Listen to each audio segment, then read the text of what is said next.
Well, welcome back to the American Superbike Show. I'm your host, Hitch Turner, and today I have just a little quick bonus for you. We were at the track at Barber Motorsports Park, and on the Thursday move-in day, I was able to get a few minutes of Kaleb De Keyrel's time, and we had a little chat about the Lightfighter motorcycle. I was hoping to catch up with Josh Herron as well, but, he is a busy man on the weekend, especially running both classes with the Super Hooligans and Super Sport and all the sponsor commitments that come along with it. So, unfortunately, I wasn't able to catch up to him at any point today like I was hoping. But I wanted to go ahead and put this out there for you guys. Before I go any further, let me not forget that I have a sponsor, Riding Times. They provide what I call my electric fun machine. It's a dirt bike, but it has pedals, and so it's road legal, and I can take it all over town.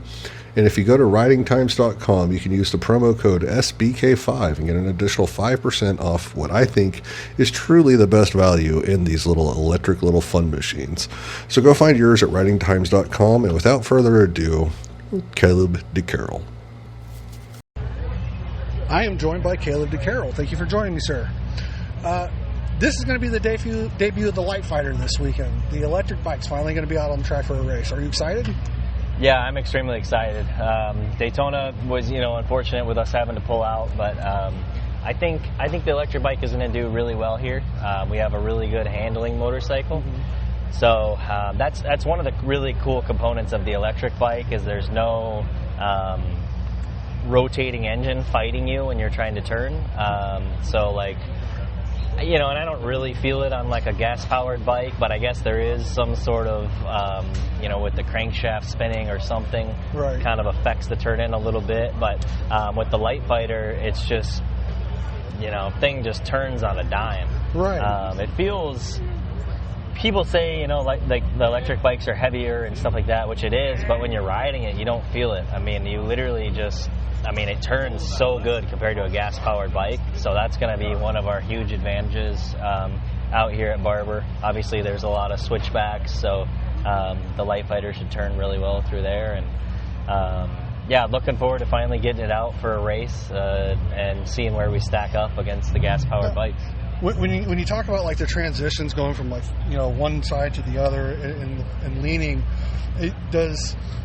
are you able to place the weight more strategically in the bike because you don't have to rely on that rotating mass of the crankshaft to spin the rear wheel, or is it still something you kind of have to just live with what you got to a point? It's kind of hard to explain, but it is very easy to put the bike where you want to put it. Mm-hmm. So it's just super flickable. You can turn it really easily, and it just kind of goes. From that perspective, it's really, really nice. Handling perspective, we have a really good handling bike. That's definitely our advantage. Through that back section, up over the hill, down into Charlotte's Web.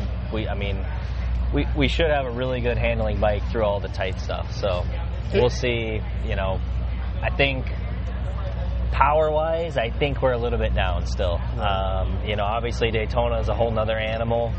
We were quite a bit down on the banking.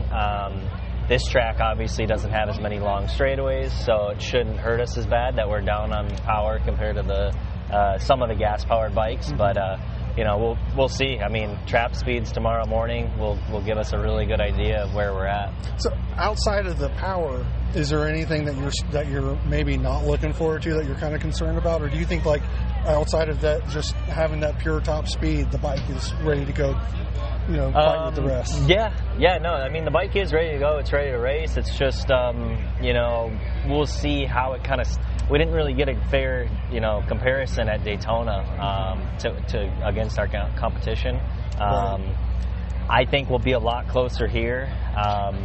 We'll see if we are down in mile an hour, how much it affects us. These are things even, gas-powered bikes to gas-powered bikes have, to deal with too. Like if you're on a slower gas-powered bike, it's going to be harder to keep up, So we'll see. I honestly have no idea where we're going to stack up, at this track specifically. But I hope we can be competitive and, go as fast as we can.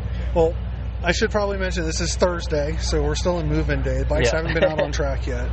Do you feel any sort of extra pressure going into the weekend after Daytona and not being able to compete in the races? Not so much for me personally. I mean, obviously, I want to put in a good result for my team. They've been putting in a lot of work into this program. I mean, it is kind of a prototype motorcycle, so there's a lot of development like continuously happening, like every weekend, every test, every lap. We're learning and we're growing as a team and getting things more and more dialed in. So this is very it's a big effort. So I'm really hoping we can put in a good result for the crew guys and everybody who makes this thing happen.